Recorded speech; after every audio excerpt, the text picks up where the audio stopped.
একমাত্র ছেলে আর পুত্রবধূর সংসারে জায়গা হয়নি দেলোয়ার হোসেনের। রাস্তাই ছিল তার ঠিকানা। রাস্তা থেকে তুলে এনেছিলেন মিল্টন সমাদ্দার, দিয়েছেন নতুন জীবন। চট্টগ্রামের নূরজাহান গত 7 বছর ধরে আছেন এই আশ্রমে। তাসলিমা, রমজান আলীর মতো আরও ভাগ্য বিপর্যস্ত মানুষের নিরাপদ থাকা, খাওয়া আর চিকিৎসার ভরসার জায়গা child and old age care. আজ এই মানুষগুলোর মুখে নেই হাসি, বুকে চাপা কষ্ট আর ভেজা চোখ নিয়ে অপেক্ষায় আছেন কখন আসবেন তাদের বাবা। কি আছে তাদের ভাগ্যে নিজেরাও জানেন না। তার কি দুষ্টা তে বাবা, আপনারা আইছেন, আপনারা নিচতলা থেকে আর 6তলা পর্যন্ত দেখবেন কোন রুগীটার কিডনি খুলে নিছে। কেউ কথা বলতে পারে, কেউ কথা বলতে পারে না। বুবা বিস্তার আমরা পায়খানা করি, এই যে সিরিয়ালে দেখতেছেন, এই কর্মচারী এই পোলাহানগুলা কুলো করে এদের বাথরুমে নেয়, গোসল করায়, পায়খানা দেয় 2 হাতে। তাইলে আর কি করতো? আমার হাতে ওই খানাটা লইয়া আমি আপনাদের সামনে কইলাম, আমার বাবা লেগে আমার অন্তরে ভাট্টা দেখা। আমার একটা ছেলে বাবা আমার রাস্তার পালা দিতে বউয়ের কারণে। আজ আমার এই দিতে বাবা রাস্তাতে কুড়াই না, আমার এক বন্ধুর ছেলে তার বউ হয় না পালাই তুই গেছে।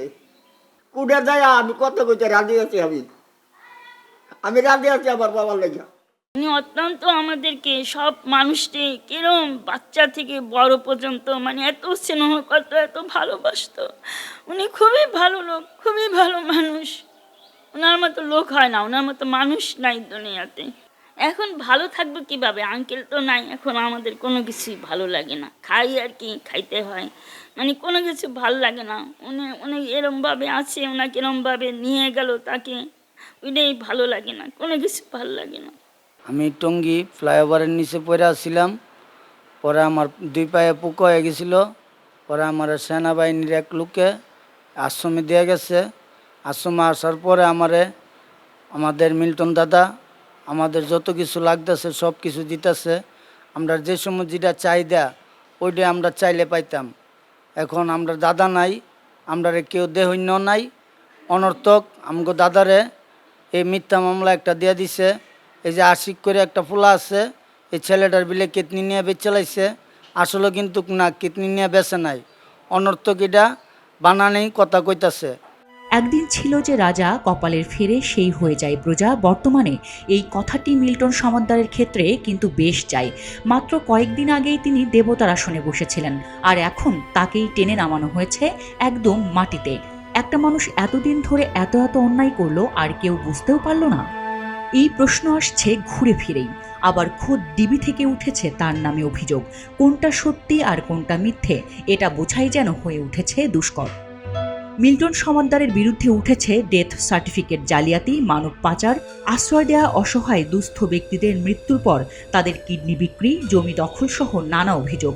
মিল্টন সমাদ্দারের বিপক্ষে একের পর এক লোমহর্ষক ঘটনা উঠে আসছে, তেমনি তার পক্ষে বলা লোকও কিন্তু কম নয়। বিশেষ করে তার প্রতিবেশীরা, যারা মিল্টন সমাদ্দারকে দীর্ঘদিন ধরে চেনেন, তাদের সমীকরণ যেন মিলছে না কিছুতেই। আমার মাই হোক, আমার বাপই হোক, আমার আত্মীয় স্বজনই হোক, বৃষ্টির মধ্যে ভিজবো, রোদে হুগাইবো, বেড়ায় কিন্তু ভালো কাজ করছে, একটা ভালো জায়গায় আনিয়ে রাখছে। যেই বেডে জীবনে ঘুমায় নাই গরিব মেয়ে, সেই বেডে আনিয়ে রাখছে। এই যে এত সুন্দর করে কাজ করছে, এবার মানুষগুলোই মরছে, গোসল করাইছে, গোসল করে পিক আপ ভাড়া দিয়ে নিয়ে মাটি দিছে, দাবান খাবান সবই করেছে। যে গোসল করেছে আরে টাকা পয়সাও দিছে। কিন্তু ওখান যে মিল্টন যে এরকম খারাপ হইব আমরা তো জানি না। মিল্টন তো অনেক ভালো।